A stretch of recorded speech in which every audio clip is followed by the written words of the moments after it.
안녕하세요. 역사산책 잡박다식 채널입니다. 오늘은 한나라 창업자 유방, 그는 어떻게 한나라를 창업했나 라는 제목의 영상 보내드리겠습니다. 구독과 좋아요 부탁드립니다. 감사합니다. 진나라에 대항해서 반란을 일으킨 사람들 대부분은 귀족이나 왕족 출신인데 반해서 유방은 폐현이라는 작은 마을에서 가난한 농사꾼 집안의 막내 아들로 태어났습니다. 든든한 기반을 가진 여러 왕족과 귀족을 물리치고 천하의 주인이 된 것이지요. 그러나 유방 자신은 글이나 무예를 제대로 공부한 적이 없으며 행정적 처리나 군대 통솔을 잘하는 것도 아니었습니다.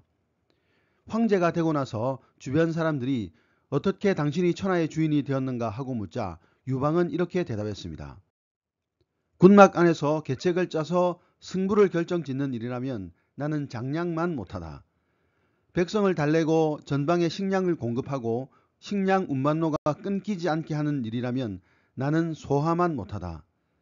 백만 대군을 통솔하여 백전백승하는 일이라면 나는 한신만 못하다. 이 세 사람이 모두 영웅호걸이고 나는 이들을 쓸 수 있었다. 이것이 내가 천하를 얻은 까닭이다. 장량과 소하와 한신이라는 각 분야의 출중한 인재를 발굴하고 이를 잘 맡겨 천하를 얻었을 뿐이라는 말입니다. 그냥 들으면 쉬운 것 같지만 현실에서 서너 명이라도 부하 직원을 데리고 조직을 운영해 본 사람이라면 이것이야말로 가장 어려운 일임을 잘 알 것입니다. 말하자면 유방은 장량, 소하, 한신과 같은 걸출한 인물들이 서로 싸우거나 토라지지 않고 자신의 능력을 100% 발휘할 수 있도록 협동할 수 있는 분위기를 만들어주는 역할을 했다고 합니다.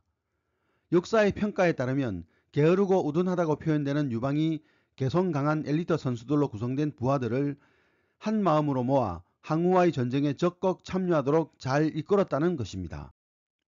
항우와 맞서 싸우기로 마음먹고 군사를 일으켰을 때 유방의 휘하에서 오래 충성해온 번쾌가 총사령관에 임명될 것이라고 예상했으나 예상을 깨고 한신이 임명되자 번쾌와 한신 사이에 갈등이 있었습니다. 하지만 결국 번쾌가 기꺼이 한신의 지시를 받기로 했는데 이렇게 갈등을 조정하는 능력이 유방에게 있었던 것입니다. 또 항우의 공격을 받고 형량성에서 죽을 고비를 넘기고 도망치던 유방이 한신에게 자신을 구하러 오라고 여러 번 지시했으나 한신이 이를 무시하고 자신의 계획대로 다른 지역 정복을 계속했습니다. 즉 한신은 고분고분한 부하는 아니었던 것이지요. 당연히 유방은 한신의 태도에 화가 났지만 이런 마음을 숨기고 한신을 승진시킴으로 한신을 감동시켜 충성을 유도했습니다. 천하를 얻은 뒤 누구의 공이 제일 큰가를 평가할 때도 유방의 리더십이 빛을 발합니다. 유방은 관중에 머물며 군사와 식량을 모아 전장으로 보내준 소하를 1등 공신으로 임명하는데 그러자 전투에 참여했던 장군들이 크게 반발합니다. 후방에서 편하게 근무하던 소하가 어째서 매일같이 목숨 걸고 전투에 임한 장군들보다 공이 더 큰가 하는 항의였습니다. 이때도 유방은 소하가 군사와 식량과 무기를 원활하게 대주지 않았다면 장군들 중 누구도 전투를 이어갈 수 없었을 거라며 분란을 일단락 짓습니다. 만약 최고 책임자가 명확한 기준 없이 우유부단한 태도를 보이며 부하들 사이를 정리해 주지 않으면 내부 갈등은 커질 수밖에 없습니다. 유방은 부하들을 부드럽게 대하면서도 갈등의 소지가 생길 때는 이를 확실히 정리함으로써 불필요한 내분을 미연에 방지했습니다. 이렇듯 유방은 뛰어난 정치 강박과 행정 능력으로 내부 갈등을 최소화했지만 각도를 조금 바꾸어서 보자면 이는 사실 유방의 능력으로 비롯된 것만은 아니고 당시 유방을 둘러싼 여건이 그에게 유리했던 것으로 보입니다. 기원전 195년 유방이 큰 병이 들어 사망하기 직전 유방의 부인 여시가 유방에게 앞으로 나라를 책임지는 승상의 지위에 있는 소하가 사망하면 누구를 다음 승상으로 할지 물었습니다. 그러자 유방은 소하가 죽으면 조참을 승상으로 하고 조참 다음에는 왕릉을 승상으로 하되 왕릉이 지혜가 모자라니 머리 좋은 진평이 왕릉을 보좌하도록 유언을 남깁니다. 또한 승상이 아니더라도 가장 믿을 수 있는 주발을 중용하라고 말합니다.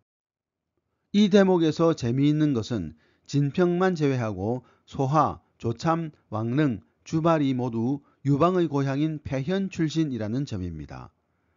유방이 나고 자란 초나라 변방의 작은 마을 폐현은 대체 어떤 곳이기에 유방이 항우를 이기고 천하를 차지하는 데 큰 역할을 한 소하, 조참, 번쾌, 왕릉, 주발, 하후영 등 걸출한 인물을 배출했을까요?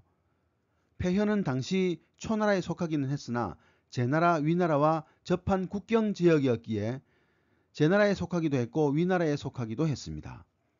어떤 의미에서는 상당히 국제적인 성격을 띤 지역이었던 것이지요. 그러다 보니 폐현 지역에 초나라, 제나라, 위나라의 인재들이 모인 것이 아닐까 짐작해 볼 수 있습니다. 결과적으로 폐현의 인재들은 유방에게는 천하를 얻는 데 가장 중요한 배경이자 동력이 되었던 것입니다. 밖으로 드러난 단 한 번의 내부 갈등도 없이 유방을 지지한 폐현의 인재들은 유방의 힘의 근원이 되었습니다. 권력자들이 혈연과 지연과 학연 등을 따지는 것이 그저 감정과 친분 때문만은 아닐 수 있습니다. 결국 믿을 만한 사람들이 주위에 있어야 자신이 하고자 하는 일이 안정적으로 추진될 수 있기 때문일 것입니다. 오늘의 참고도서는 그들은 왜 최후의 승자가 되지 못했나라는 책이었습니다. 감사합니다.